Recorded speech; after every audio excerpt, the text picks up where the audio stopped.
Hi friends, মায়ের মন্দিরে প্রণাম সেরে আজকের ভিডিওর যাত্রা এখান থেকে শুরু করতে চলেছি। আমি আজকে যাব ঘোষপুকুর পর্যন্ত এবং সাউডাঙ্গি নদী পর্যন্ত গিয়ে আপনাদের দেখাবো। এইটা হচ্ছে ফাঁসি দেওয়ার একটা কালী মন্দির।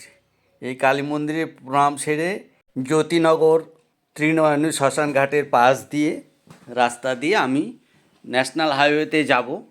আপনাদের দেখাবো ফ্লাইওভারে আমি উঠব। ত্রিনয়নী শ্মশান ঘাট এইটাই জ্যোতিনগর।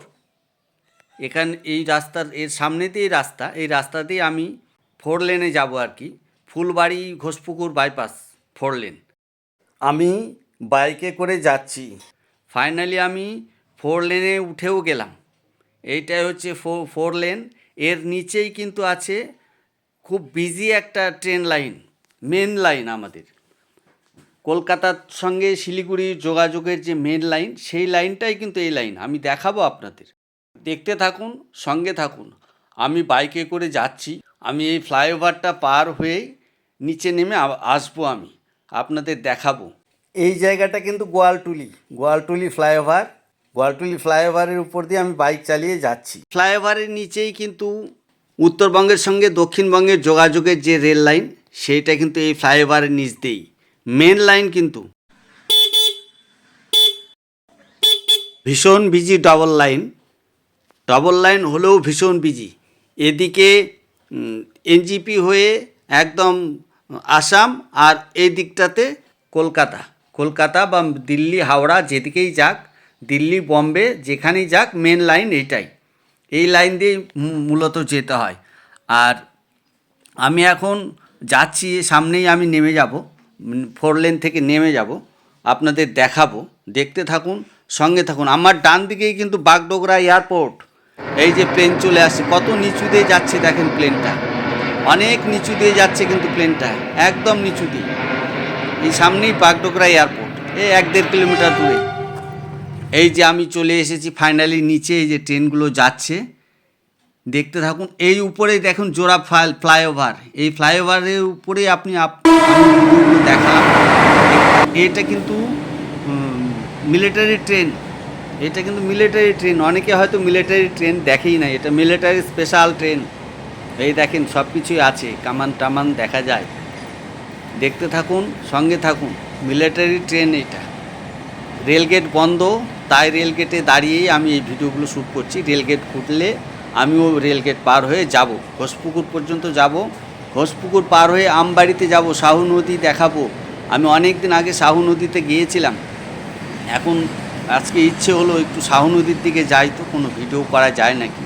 তো শাহু নদীর আমি যাব, তার ভিডিও আমি দেখাবো আপনাদের, দেখতে থাকুন। এই দেখুন আবার একটা ট্রেন চলে এসছে। এটা মালগাড়ি হলেও এটা অন্য মালগাড়ি, মানে কন্টেনার মালগাড়ি। এগুলোতে মাল নিয়ে যায়, শুকনো মাল। এগুলোতে অন্য টাইপের মালগাড়ি আর কি। আমার মাথার উপরে ফ্লাইওভার, আপনাদের যেটা আমি দেখালাম, আমি আসলাম যেটাতে, আমার ওপরে একটু কিন্তু ফ্লাইওভার। এই ফ্লাইওভারেই আমি গেছিলাম, আপনাদের দেখালাম।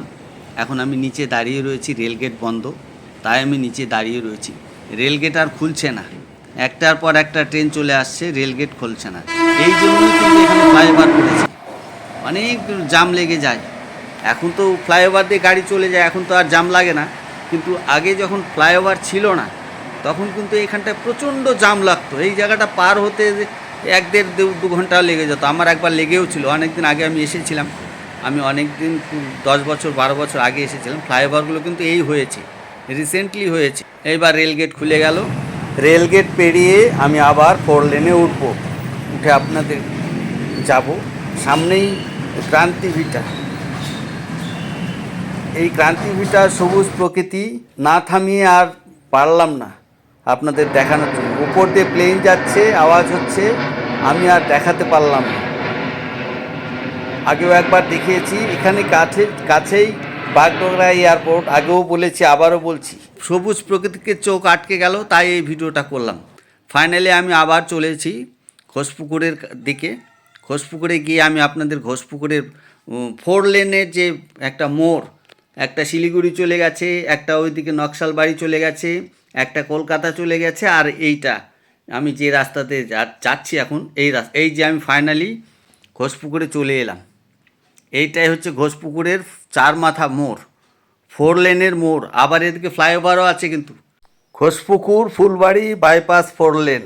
এই যে পাশে ফ্লাইওভার দেখা যায়, ডবল লেন, ডবল ফ্লাইওভার পাশাপাশি। এই ফ্লাইওভার দিয়ে ট্রাকগুলো পার হয়ে যায়, আর এই নিচ দিক কলকাতার গাড়িগুলো এই দিক দিয়ে চলে যায়, কলকাতা বিহার যেখানেই যাক এই দিক দিয়ে চলে যায়। আর সোজাটা শিলিগুড়ি, এই সোজা রাস্তাটা যেটা চলে গেল এটা শিলিগুড়ি। আর ওই যে এই যে সোজা যে গাড়িগুলো যাচ্ছে এগুলো সব শিলিগুড়ি যাচ্ছে, কিন্তু ছোট ছোট গাড়িগুলো সব শিলিগুড়ি যাচ্ছে।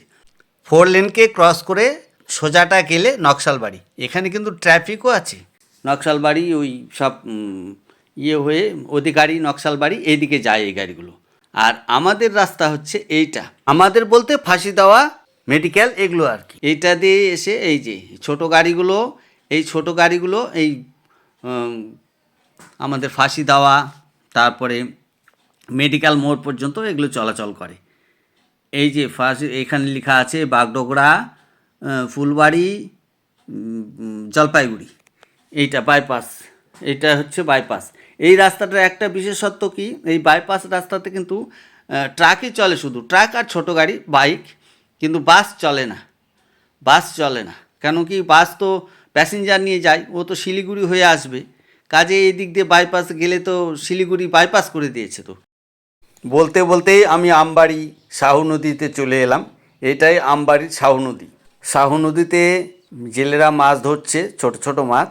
শাহু নদীর এই করুণ অবস্থা দেখে সত্যিই মনটা ভারাক্রান্ত হয়ে গেল।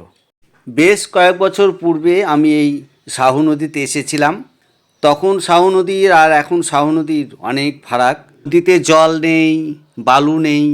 যারা শ্রম দিত নদীতে বালু তুলতো ম্যানুয়ালি, তাদের কর্ম হারিয়ে গেছে। এই অবস্থা দেখতে পাচ্ছি নিজের চোখে। অনেক শ্রমিক কাজ করতো, তাদেরও এখন সেরকম আর জীবিকা নেই। এখানে মাছ ধরছে এরা, জাল ফেলে ফেলে মাছ ধরছে, তাই একটু দাঁড়িয়ে ভিডিওটা করলাম। তবে এখন নদীতে জল না থাকলেও নদীর মাটি, কালো মাটি, এই জাল ফেলে দিল, কালো মাটিগুলো জেসিবি দিয়ে কেটে ট্র্যাক্টরে করে নিয়ে যাচ্ছে, ভরাট করছে বিভিন্ন জায়গা, এই কাজ চলছে। নদীতে আর বালু নেই। বৃষ্টি হয়েছে কালকে, কাদায় যে নদীতে মাছ ধরছে, কালকে বৃষ্টিও হয়েছে, কাদা। আমি খুব একটা কাছে যেতে পারছি না। ছোট ছোট মাছ দেখলাম, আমি আপনাদের দেখাতে পারলাম না, আমি খুবই দুঃখিত। ছোট ছোট মাছ, এই মাছগুলোই ওরা ধরছে। ওই আমরা যে ছোট মাছ, একদমই ছোট মাছ, এইগুলো জল ফেলে ফেলে ধরছে। সেরকম তো মাছ নেই নদীতে, তো সেরকম জল নেই। মার্চ মাসে শাহু নদীতে কত জল, আমি স্নানও করেছি শাহু নদীতে, আজকেও ইচ্ছে ছিল, কিন্তু হায়রে প্রকৃতি, হায়রে নদী, শাহু নদী। স্নান করবার জলও শাহু নদীতে নেই। এখানে তো 1 ফুট জল, ওর মধ্যেই এরা মাছ ধরছে। এরা তো জেলে বলছি আমি, কিন্তু ঠিক জেলে না, এরা এইগুলো কাজই করে আর কি, নদী ভিত্তিক জীবন জীবিকা আর কি। নদীতে জল নেই, একটু ইচ্ছে ছিল সাঁতার কাটবো, একটু স্নান করব, তার হলো না। কী আর করা যাবে, ফিরে চলতেই হবে। আমি সবই রেডি হয়ে এসেছিলাম, শাহু নদীতে আজকে একটু সাঁতার কাটবো, আপনাদের দেখাবো, ভিডিও করব। হায় রে, সব মাটি। যাক, যা হবার হয়ে গেছে, আর বলে কিছু লাভ নেই। প্রকৃতির উপরে তো আর কেউ না। আজকে শাহু নদী শুকিয়ে গেছে, আর কি বলবো। শাহু নদী দেখাচ্ছি আপনাদের, এই অবস্থা শাহু নদীর। দেখতে থাকুন, সঙ্গে থাকুন। আগে শাহুডাঙ্গি নদী আর এখন শাহুডাঙ্গি নদী আমি চিনতেই পারছি না, কি পরিবর্তন। গোটাটা আপনাদের ঘুরে দেখালাম চারিপাশটা শাহু নদী, এটাই সেই শাহু নদী। আগে এখানে কত লোকের জীবন জীবিকা চলতো, ম্যানুয়ালি পাথর তুলতো, ম্যানুয়ালি নদী থেকে বালু তুলতো, সেগুলো তো আর নেই। এই যে আমি এখন ফিরে যাব, এইটাই নদীর পাড় দিয়ে উঠবো, এই দিক দিয়ে আমি উঠে চলে যাব। এই সামান্য বোল্ডার রাস্তাগুলো নদীর বোল্ডার আর কি, সেরকম নেই নদীতে, সেরকম বোল্ডার ছিল না কোনো দিনই। তবে এখন একদমই কমে গেছে, জল তো নেই বললেই চলে, বালু আর কোথা থেকে থাকবে। নদীতে এখন আর বালু নেই, কালো মাটি, কাদা মাটি। এগুলোই আপনাদের, এইটাই আমি ভিডিও করলাম। ভিডিওটি কেমন লাগলো অবশ্যই কমেন্ট বক্সে কমেন্ট করে জানাতে ভুলবেন না।